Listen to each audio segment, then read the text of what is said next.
Evangelho segundo Mateus, no capítulo 6, versículo 11. E só o verso 11.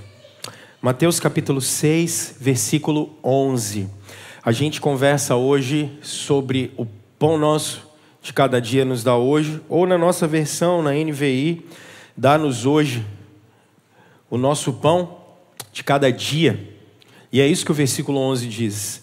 Dá-nos hoje o nosso pão de cada dia.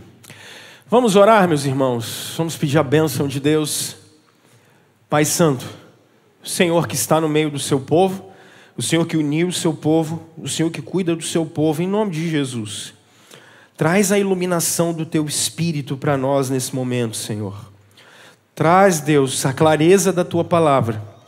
Traz a clareza do teu evangelho e a beleza do teu evangelho para as nossas vidas. Em nome de Jesus. Amém. Meus irmãos, o meme da semana foi qual? Qual foi a piada da semana do WhatsApp? Sabem? Pois é, o meme da semana foi... Coloquei R$50 de gasolina e o frentista falou comigo... Obrigado, até amanhã. É isso, o frentista falou comigo até amanhã. Esse foi o meme da semana, não tem jeito. Por quê? Porque viver tá caro pra caramba! Tá caro demais viver, gente. Com o litro de gasolina quase 7 conto, quem tá aguentando essa caristia, pelo amor de Deus? E ontem a gente estava na reunião do Sino, do Jader e eu, na mesa com mais um presbítero e um pastor, e o presbítero chegou e falou bem assim: rapaz, lá na minha casa eu tenho freezer, já tinha tempo que eu não comprava frango, resolvi comprar frango, e era 17 conto o quilo do frango, o do peito de frango. Aí a Letícia já falou para mim de manhã: não, pastor, é 20. Falei, meu Deus do céu, amanhã vai estar 25, tá difícil, gente, tá difícil. A gente sabe que essa conjuntura de coisas caras, elas estão assim por N fatores. O brasileiro quer sempre encontrar 1, 2, 3, 4 culpados. É impossível, gente, não dá. Primeiro, isso é fato, a gente está vindo da maior recessão dos últimos 100 anos. Depois da Segunda Guerra Mundial, essa é a maior crise que a sociedade já viveu. Então não dá, é a primeira pandemia depois de 100 anos que a gente está vivendo. Então as coisas vão ficar caro mesmo. Tá faltando carro, tá faltando peça, tá faltando tudo. As pessoas vão comprar troço, tá difícil. Carro velho, você já viu como é que carro velho tá caro? Carro usado tá caro, porque não tem carro novo. Então o carro velho fica com preço acima mesmo. Então, atrelado a isso, a gente teve um monte de situação política em todos os lugares, tanto no Brasil quanto no mundo. A gente teve problema no Brasil ainda com seca.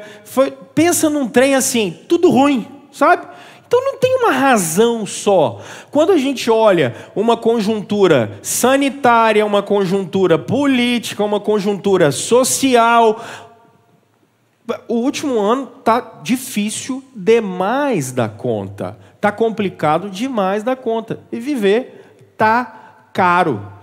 Um dia desse fui comprar um pacote de feijão, era 12 conto o pacote de feijão. Eu falei, gente, mas eu só queria um feijão.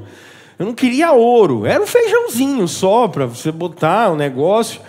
Antes a gente ia na feira, quantas bacias você comprava por 5? Lembra? 3, e agora? Só 2, velho. Tem noção do que é isso? Cara, mais de 30% de aumento. Isso é muito, cara. É porque a gente não vai prestando atenção e nem fazendo conta. Mas é caro. E tá caro viver. Só que qual é a grande questão? O Senhor Jesus nos ensina, dentro da oração do Pai Nosso, a orarmos pelo pão nosso de cada dia. E aí a pergunta que a gente precisa se fazer é assim... Tá, ok, tá caro viver, tá. Quando é que isso vai voltar? Não sei. Tem gente que diz que a gente ainda vai demorar de 2 a 3 anos para a gente conseguir voltar ao normal que era. Não sei, sinceramente.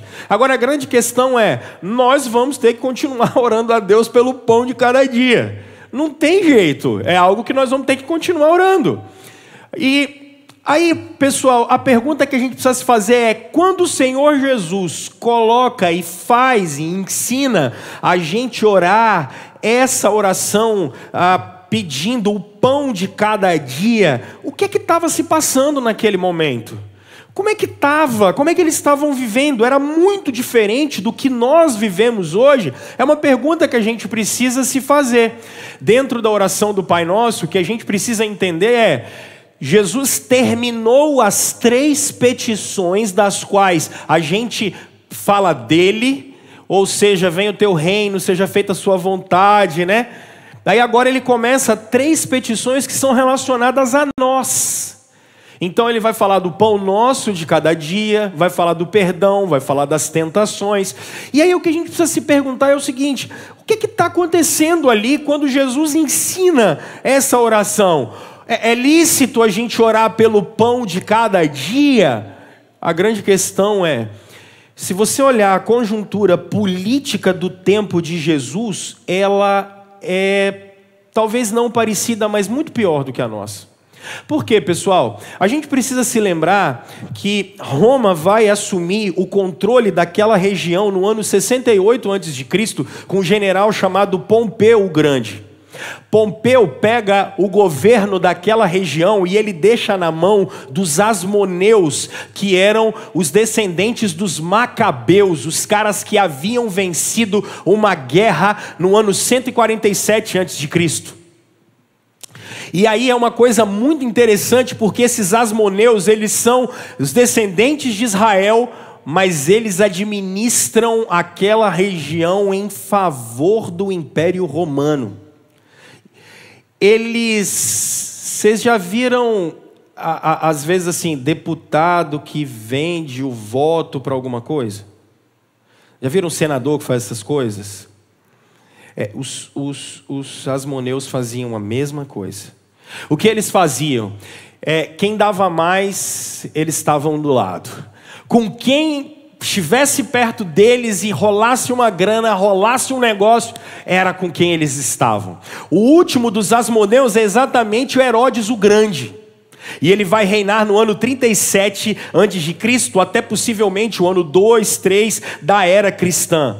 Um reinado longo, um homem extremamente bom para negociar, para fazer obra. O cara era o cara. Ele constrói a Fortaleza Antônia, ele reconstrói Antioquia, ele constrói um mega porto em Antioquia, que era um porto para vir navio de tudo quanto é lugar. O cara era um cara bom.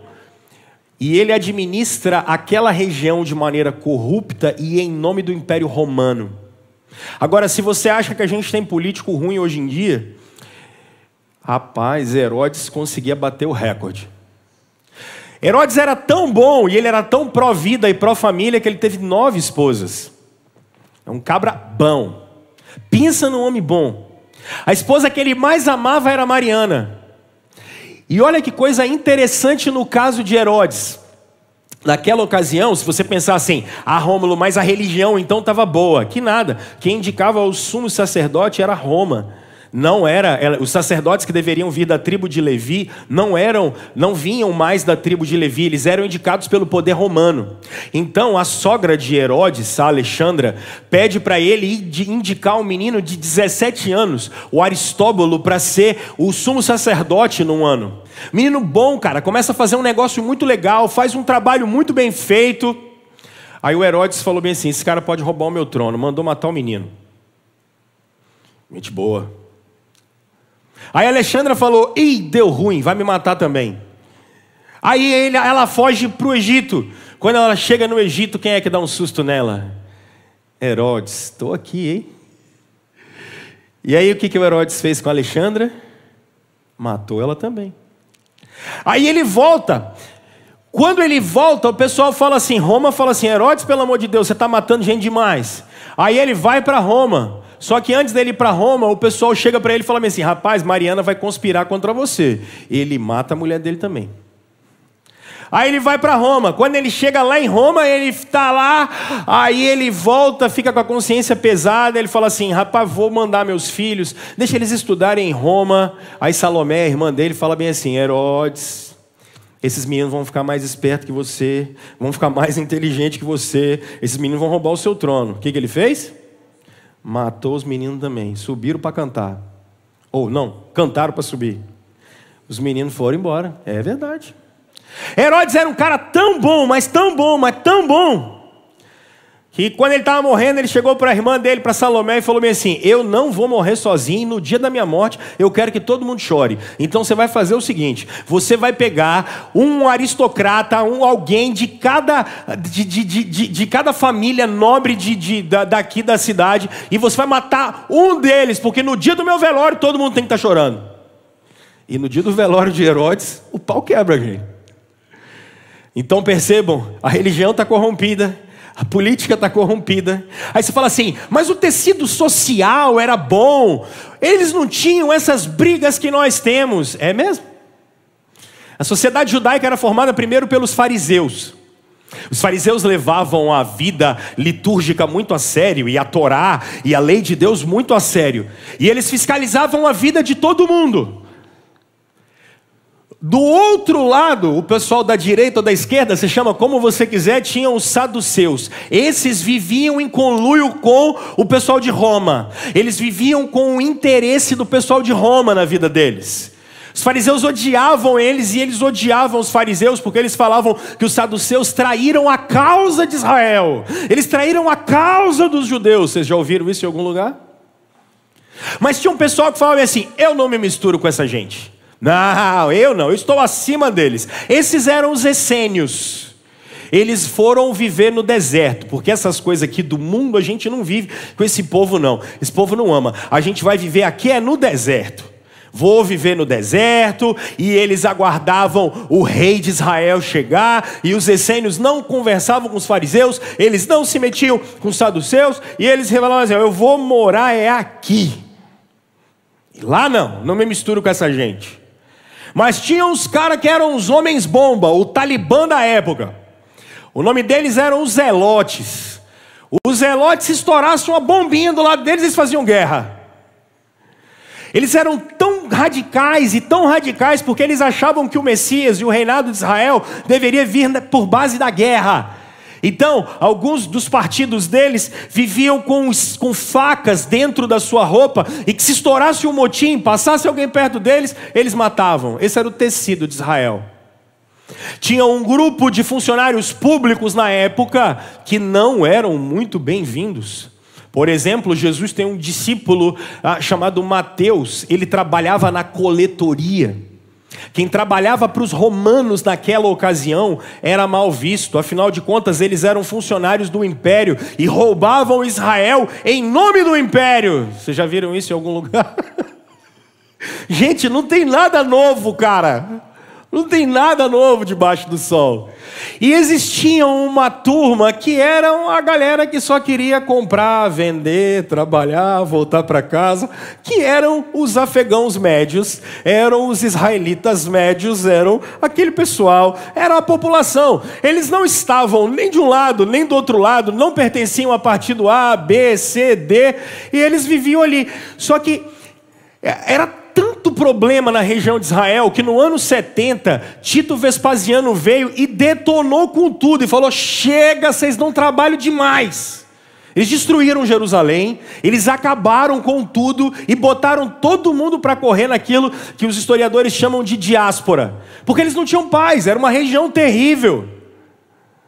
Nesse lugar, em que a conjuntura religiosa é corrupta, a conjuntura política é corrupta, o tecido social, as pessoas não se dão bem, elas não se conversam, elas não ficam perto umas das outras, Jesus diz: orem pelo pão nosso de cada dia. Irmãos, isso é interessante. Sabe por quê? Porque Jesus está ensinando para a gente algumas coisas muito incríveis aqui. Porque a primeira coisa que o Senhor Jesus está nos ensinando é que, anota isso, por favor, não dependa da providência, ou melhor, não dependa da provisão, dependa do provedor. Não dependa da provisão, dependa do provedor. Os nossos olhos não podem ficar na provisão. Nossos olhos precisam ficar no provedor. Deixa eu explicar isso aqui para você. Jesus está dizendo: Pai nosso que estais nos céus, nos dê o pão de cada dia. Quem nos dá o pão de cada dia? O Pai. Nós não focamos no pão, nós não focamos no sustento, nós não focamos nas panelas cheias, na despensa cheia, nós focamos no Deus que nos dá provisão, ok? Meus irmãos, agora qual é a dificuldade de nós vermos isso e vivermos isso? Tem um teólogo muito bom do nosso tempo, Michael Horton, ele diz que a principal forma pela qual nós esquecemos de Deus é porque nós somos uma geração muito desenvolvida tecnologicamente. Por exemplo, você vai comprar ração para o seu cachorro, você vai comprar um monte de coisa, tudo isso tem milho. E no Brasil, por exemplo, ninguém planta milho que não é geneticamente mudado.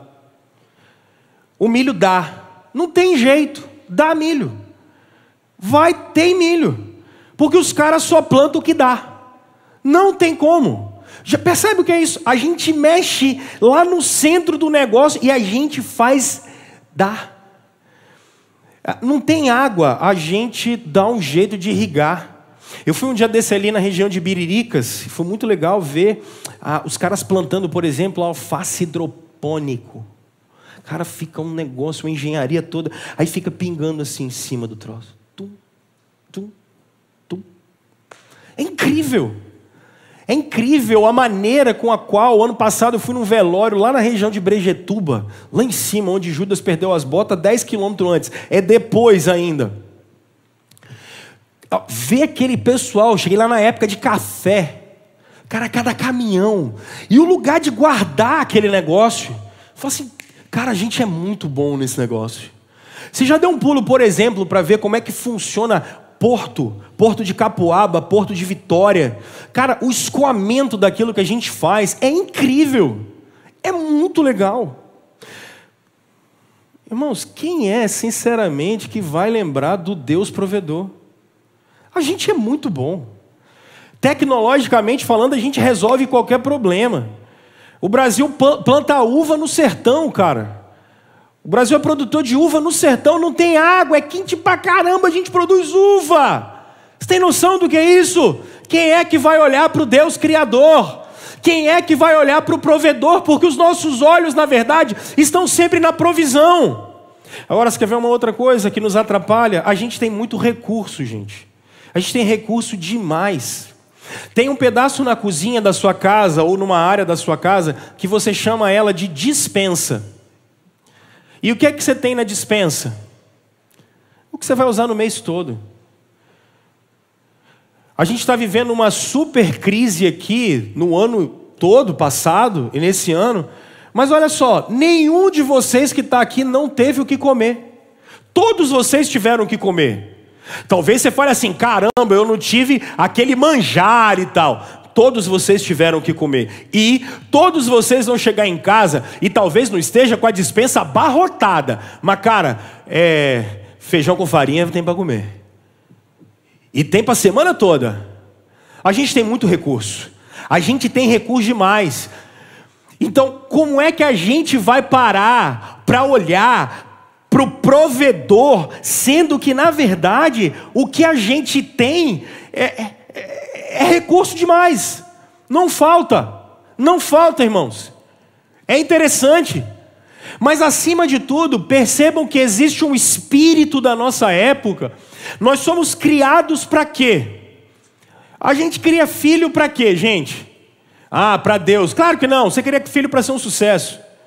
Todo mundo criou filho para fazer Enem, para fazer faculdade, para ganhar dinheiro. Todo mundo cria filho assim. Isso é o espírito da nossa cultura. É o espírito da nossa época. Eu não estou dizendo que é ruim o cara ser bem sucedido. Pelo contrário, é bom. Graças a Deus, precisamos de pessoas competentes. Mas a gente vive atrás da provisão o tempo todo. Percebe? Nós somos programados desde a infância a correr atrás do prejuízo. A gente é treinado desde que a gente é pequeno a correr atrás do sustento.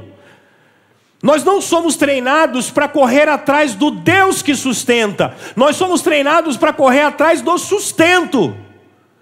Nós não somos ensinados na nossa cultura a irmos até o Senhor para pedirmos o pão. Nós somos acostumados e treinados na nossa casa e na nossa cultura para irmos atrás do pão. A ordem não está correta. E esse é o grande problema.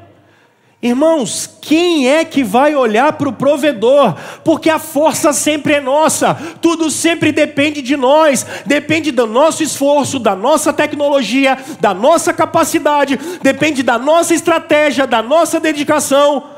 No final, nós não lembramos do provedor, só lembramos da providência, nós só lembramos do sustento e não lembramos de quem dá o sustento. E a ordem está errada. Sabe por que a ordem está errada? A ordem está errada, meus irmãos, porque quando a gente coloca a nossa esperança, quando a gente coloca a nossa força, quando a gente coloca a nossa energia naquilo que não deveríamos colocar, a maioria da sociedade está cansada, está morta, não aguenta mais. E isso aqui me chama a atenção, meus irmãos, porque quando eu começo a olhar, o apóstolo Paulo, ele entendeu isso, por exemplo, em Atos capítulo 17. Ele está lá no meio de Atenas, e aí o Paulo fala uma coisa muito curiosa, quando ele fala assim, ei, o Deus que criou todas as coisas, nele nós nos movemos, e nele nós existimos.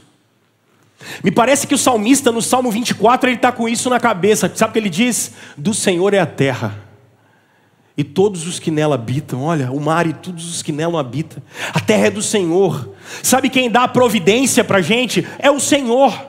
Agora, irmãos, o que acontece com a gente é que se a gente tira os olhos do Senhor, a gente está começando a amar aquilo que a gente não deveria amar, se preocupar com aquilo que a gente não deveria se preocupar, correr uma luta e brigar uma batalha que a gente não deveria brigar. E aí, deixa eu dividir com vocês uma experiência, por exemplo, que eu vivi em alguns anos. Eu era muito novo e sempre quis ser pastor. E era aqui, tinha acabado de terminar a faculdade, trabalhava como farmacêutico já há alguns anos. E aí, 24 anos... Falei, vou para o seminário, e a Aline 21, um menino junto com o outro, e falando, vamos embora. Não tinha nem um centavo para sair daqui, gente. Não tinha um centavo para sair daqui.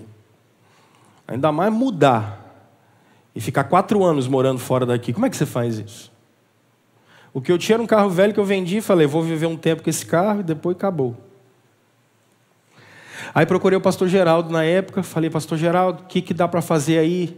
Aí ele falou, não, vamos fazer o seguinte, a gente vai, e aí você faz um documento, eu vou pedir lá para o conselho, ver se a gente arruma uns trocados para vocês. Eu falei, que bacana, está começando a melhorar o negócio. Aí os meninos, a igreja nunca me deixou faltar nada no sentido assim, olha, eu pagava meu seminário, ainda todo segundo domingo do mês, vocês recolhiam uma oferta e mandavam para mim, sabe, a igreja me abençoou pra caramba, mas você viver fora daqui, eu fui morar em Belo Horizonte, o custo de vida era um pouco mais alto lá, não era fácil. Falei, cara, como é que eu vou viver? Eu lembro que um dia eu estava fazendo o documento, num momento lá que eu tive uma folga no trabalho, aí eu falei, vou fazer um documento e vou mandar lá para o pastor Geraldo. E aí eu estava fazendo o documento, escrevo. Aí sabe aquelas contas de família que nunca fecha? Que você bota assim, eu vou gastar tanto com gasolina, eu vou gastar tanto com não sei o quê, e tá no final das contas a planilha dá errado, não sei o que acontece com a planilha, ela nunca funciona. Aí... no meio, a pessoa ligou para mim, a pessoa falou assim, ô Rômulo, o pastor Geraldo quer falar com você. Aí eu falei, tá. Aí atendi já assim, pastor Geraldo, estou fazendo aqui a lista. Aí ele parou e falou assim, carinha, você acredita que Deus está nesse negócio? Eu falei, cara, claro que eu acredito. Aí ele falou, pois é, acabou de me ligar um pastor que eu nunca vi na minha vida. Ele é lá de Belo Horizonte. Ficou sabendo do seu nome, e ele falou que vai dar para vocês aí casa, água, luz e um salário por mês, para vocês poderem morar lá, você poder estudar e trabalhar na congregação lá que eles têm. Aí eu parei. Falei, cara, eu não acredito. Mas para encurtar a história, irmãos, quando a gente ficou sabendo disso, foi muito legal, porque a Aline estava com muita dor abdominal. E aí eu estava trabalhando um dia e ela tinha ido fazer uma ultrassom para ver o cisto no ovário que ela estava, né? Vocês não viram, mas o cisto no ovário estava aqui de manhã, com 13 anos já. Agora está no aniversário, por isso que o cisto no ovário não está aqui, tá bom? Isso porque ela não podia ter criança. Logo depois veio um outro cisto, Eugênio, vai fazer 11 agora em outubro. Só que vocês que moraram fora, vocês sabem que uma coisa é você viver como casal e ter filho. O que você faz? Eu vou encurtar a história, irmãos, porque eu poderia ficar aqui até amanhã de manhã contando 10% do que eu vivi. Fizeram um chá de fralda para a gente lá. A primeira vez que eu comprei fralda para Elis, ela tinha 1 ano de idade. 1 ano de idade. Eu não gastei 1 centavo com fralda para Elis. 1 ano. Sabe por quê? Porque nunca foi sobre a providência. Sempre foi sobre o provedor. Nunca foi sobre você ter o que comer. Sempre foi sobre o seu amor por Jesus. Nunca foi, irmãos, os celeiros de Deus continuam cheios. Nunca foi sobre como é o seu esforço, sobre como você é bom. Sempre foi sobre como Deus te ama. E sobre como, se você amar o Senhor, se você buscá-lo e Ele se agradar, Ele está com a gente. O pão nosso de cada dia Ele nos dá. Mas na verdade é porque a gente não busca o pão, a gente busca o Senhor. O nosso coração, ele não tem que estar nas causas, nos fins. O nosso coração é do Senhor. Vocês estão aqui hoje, eu estou aqui hoje. Não é porque amanhã eu vou trabalhar, não é porque eu vou ter que pagar boleto amanhã. Não, nós estamos aqui porque nós somos criados para adorar, para servi-lo com o que nós temos, com o que nós somos. Ei, olhe para o provedor, olhe para o Deus que antes da fundação do mundo olhou para você e te amou como você é. E agora observem o Senhor Jesus. Porque quando o Senhor Jesus está lá no deserto, 2 capítulos antes, aqui no capítulo 4, o Senhor Jesus é incrível. Porque Satanás chega para ele, Jesus 40 dias sem comer. Aí quem é que é para cima dele? Porque quando o trem está ruim, ele só piora, meu filho. É o diabo que chega. Porque quando o negócio não está bom, ele só vai piorar. É a lei de Murphy, fica sossegado. Aí Jesus está no deserto. O que é que Satanás olha para ele e fala? Cara, dá uma olhada para essas pedras. Transforma elas em pães. O Senhor Jesus, Ele pega Deuteronômio capítulo 8, verso 6, e Ele fala algo maravilhoso, irmãos. Nem só de pão vive o homem, mas o homem vive de toda a palavra que procede da boca de Deus. Irmãos, vocês não vivem por comida, vocês não vivem por dinheiro, vocês não vivem por isso. Nós vivemos por Jesus, nós vivemos pelo provedor. Pode nos faltar tudo, irmãos, não pode nos faltar o Senhor.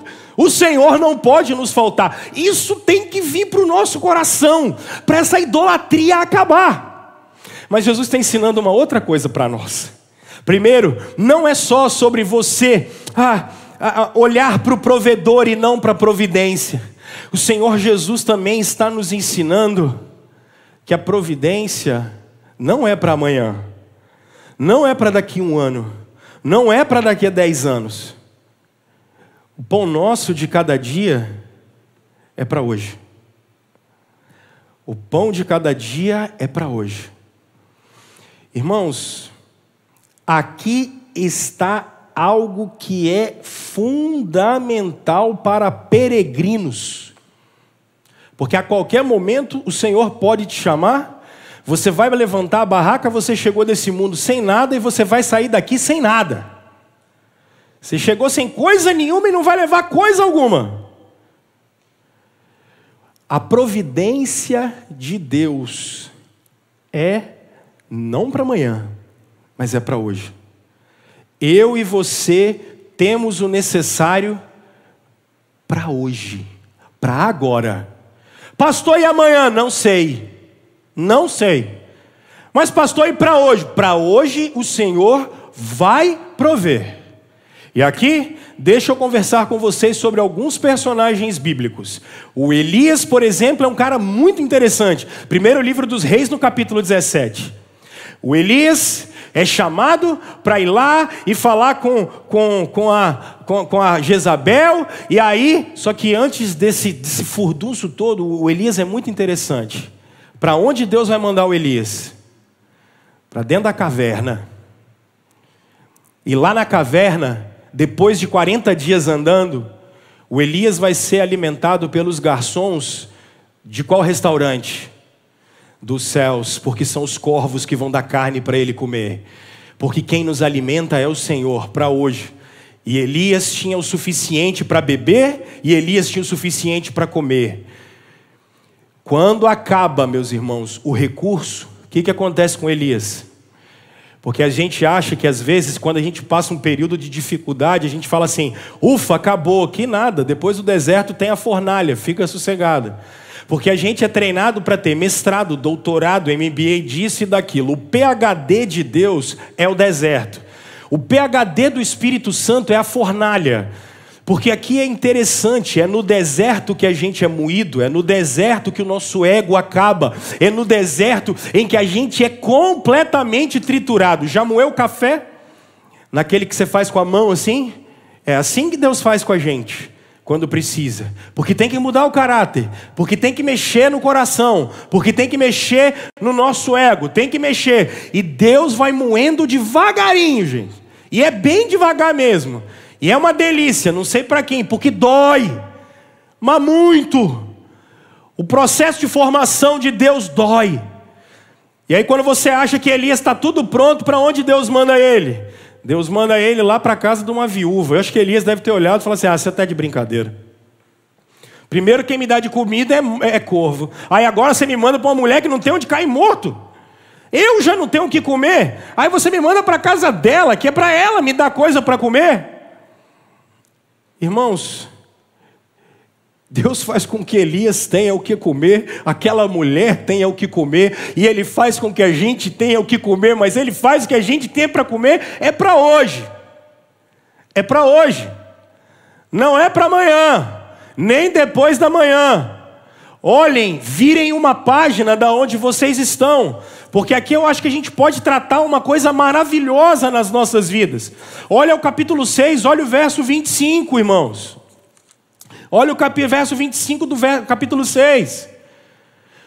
Portanto, eu lhes digo, não se preocupem com a sua própria vida, com o que comer ou beber, nem com o seu próprio corpo, com o que hão de vestir. Não é a vida mais importante que a comida, e o corpo mais importante que a roupa. Observem as aves dos céus. Elas não semeiam, não colhem, não armazenam em celeiros. Contudo, o vosso Pai Celestial, esse mesmo Pai que vocês aprenderam a orar a Ele veste elas muito bem, Ele dá de comer a elas muito bem. E a pergunta que Jesus vai fazer: quem de vocês, por mais que se preocupe, pode acrescentar uma hora que seja a sua vida? Irmãos, aqui a gente precisa tratar a ansiedade do coração da gente pelo amanhã e pelo sustento do amanhã. Você só tem hoje.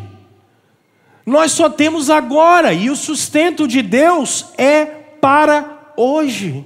E isso tem que nos bastar. Agora aqui, é a gente pegar o nosso coração e fazer como Davi, como nós olhamos há alguns meses aqui, quando a gente falou até quando, mas Davi está olhando para dentro do coração dele, falando: minha alma, por que é que você está abatida? É a gente começar a conversar com o coração da gente, dizendo assim: por que eu estou tão preocupado com o que eu tenho para amanhã? Para depois de amanhã? Para daqui a 4 dias, 5 dias? Nós estamos falando de um Deus que nos amou. E o pão é suficiente para hoje. Aí agora, deixa eu falar uma coisa com vocês, porque é uma loucura nessa seara gospel, maluca mesmo, maluca. Porque as pessoas dizem assim: por que está passando dificuldade? Ah, porque não tem fé. Por que está passando dificuldade? Está em pecado. Por que está passando dificuldade? Rapaz, eu acho que Deus não gosta desse cara. São as 3 razões que as pessoas falam. Você começa a passar uma magrela danada, e você fala assim, rapaz, eu acho que Deus não gosta de mim. Passa um perrengue danado, você fala. Aí o cara já começa a olhar para a vida dele, será que eu estou em pecado? O que está acontecendo comigo? Meu Deus do céu. Ai. Ou então o cara fala assim, está passando um momento de tribulação, aí ele fala assim, oh meu Deus do céu, eu acho que Deus não gosta de mim, está acontecendo alguma coisa e tal. Gente, para. 2 capítulos antes disso, Jesus está 40 dias sem comer. E ele está no deserto. Tinha pecado nesse homem?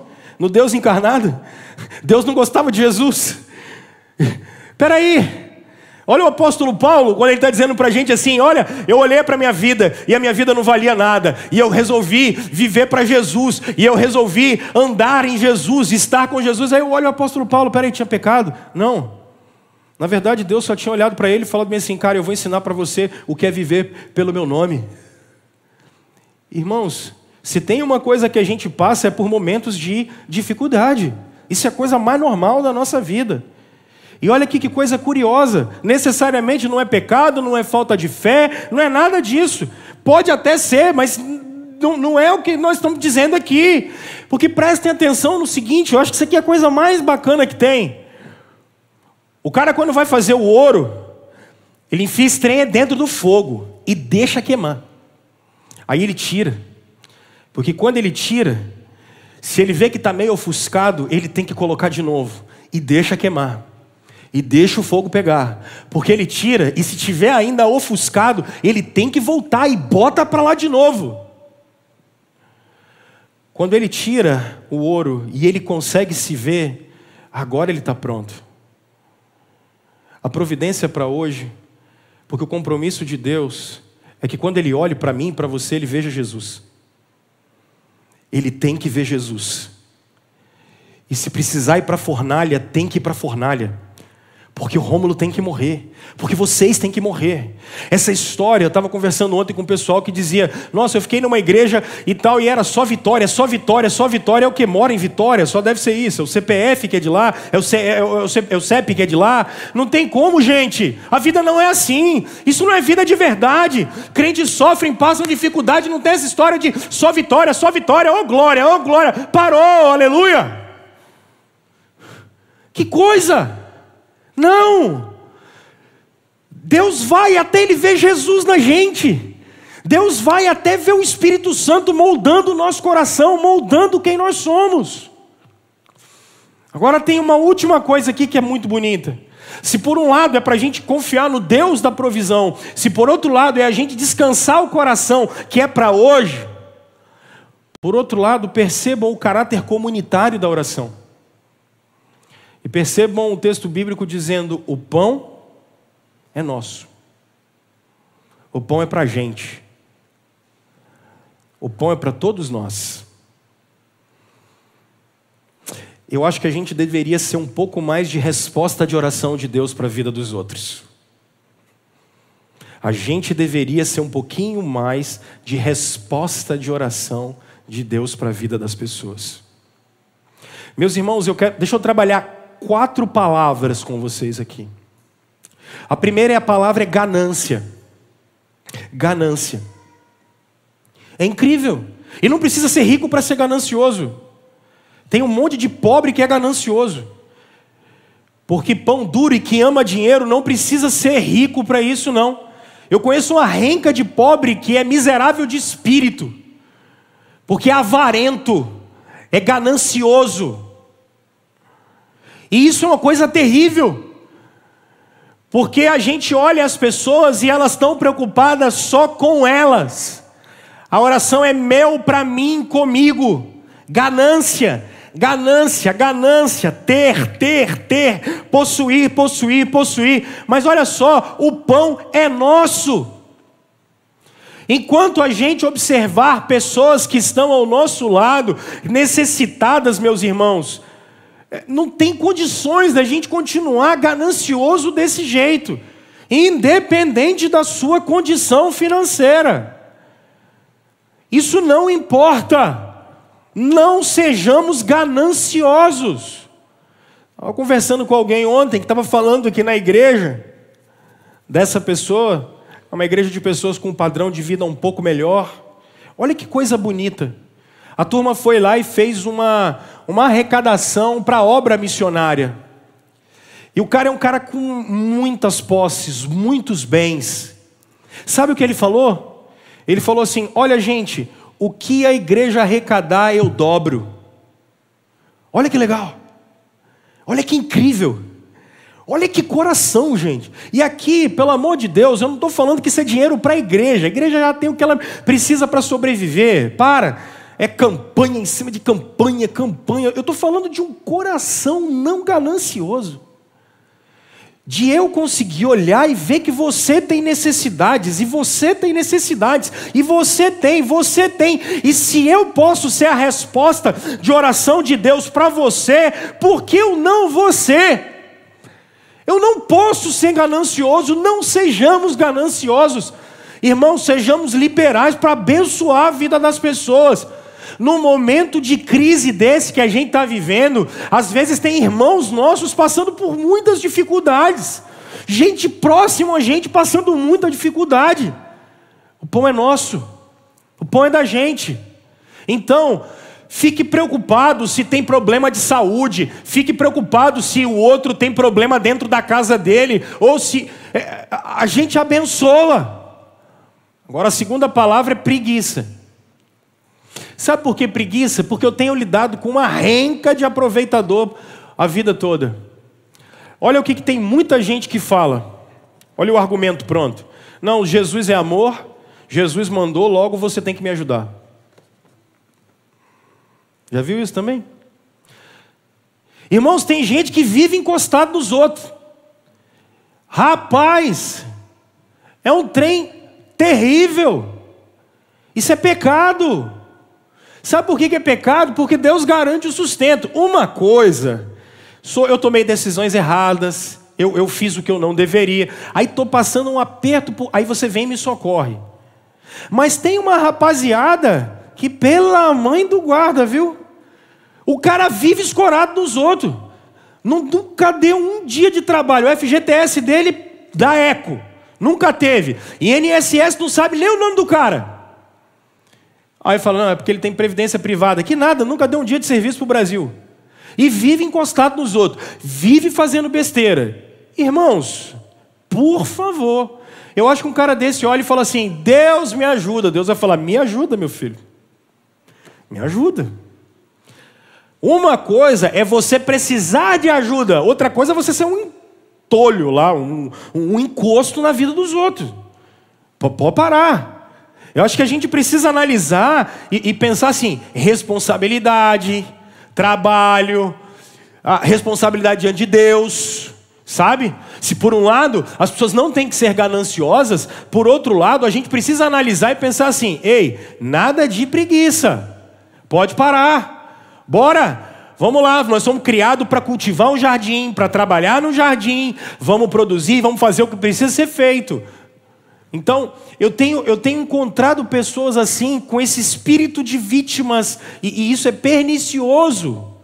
Isso não é o espírito de Jesus. Esse espírito aproveitador, isso não é Jesus. Mas uma outra coisa que eu acho que a gente precisa trabalhar, irmãos, é culpa. Alguns irmãos, Deus deu um pouco mais de condição para eles. Deus deu um pouco mais de condição para eles. Parece que ser rico no nosso país é pecado. E parece que ser pobre é condição moral. Gente, se Deus te fez prosperar, louvado seja o nome do Senhor. Se Deus te fez abastado e se você tem sobrando, irmão, por que você está culpado? Se isso foi lícito, você está culpado por quê? Aproveite, que bênção de Deus. Nossa, louvado seja o nome do Senhor Jesus. Então aproveite. O fruto do seu trabalho, Eclesiastes vai dizer, que maravilha aproveitar. Não é legal quando chegar agora no 5º dia útil, você vai olhar, tem uns que estão desesperados, porque tem um pessoal que vai fazer sorteio de boleto. Vocês já fizeram sorteio de boleto? Já? Vocês estão rindo porque faz sorteio de boleto todo mês, né? Tem uma rapaziada que fala assim, unite, vou pagar esse aqui, né? Tem que administrar melhor o negócio aí, não tá bacana não. Sortear boleto não é de Deus não. Tá gastando mais do que devia. Mas não vai entrando nos trem também, a gente sabe, mas tem que procurar ajuda. Mas tem uma rapaziada que Deus deu condições. Que bênção, gente. E aí eu trabalho o outro lado. Cara, Deus te deu condições. O povo é invejoso toda a vida.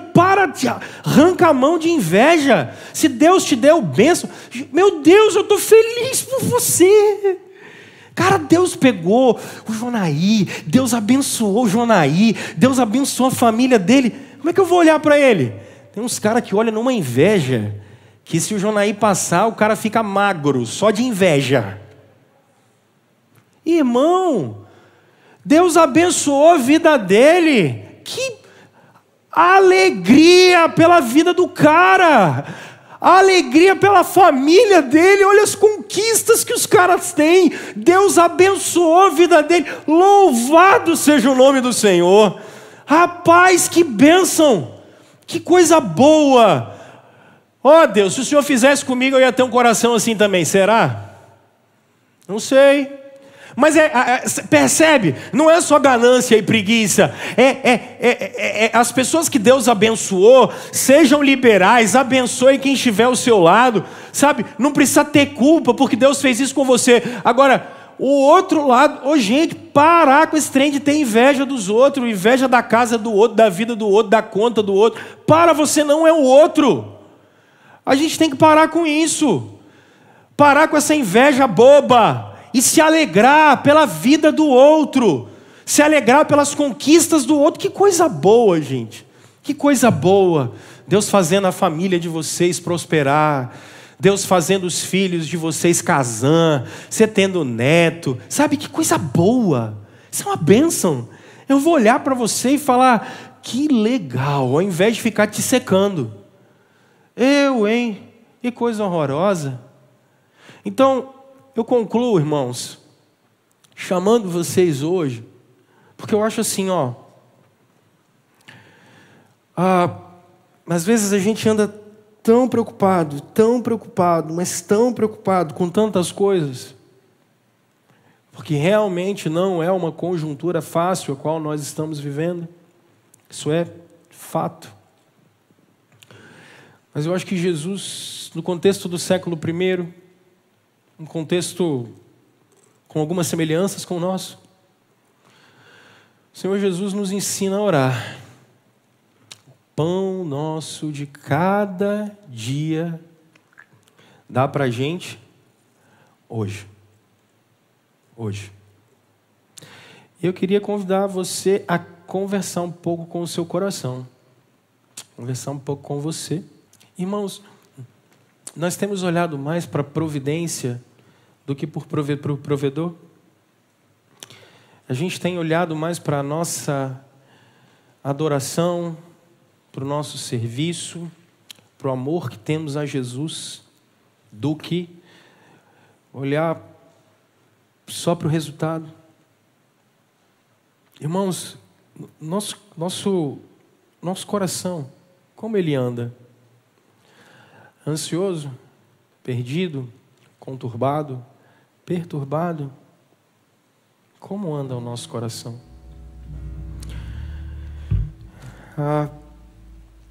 Deus não nos trouxe até o deserto para a gente morrer no deserto. Deus não nos guiou até aqui para nossa destruição. A providência de Deus é para nós hoje. O amor do Senhor é para nós hoje. Até aqui o Senhor nos abençoou, meus irmãos. Até aqui o Senhor abençoou sua vida, a minha. Que você compreenda que nós somos alvo do amor, da bênção e da graça de Deus. E Que esse amor, essa bênção, essa graça, que eles transbordem a tal ponto que todos aqueles que estejam ao nosso redor, que sejam o alvo da nossa bênção. Que a gente seja resposta de oração para muita gente.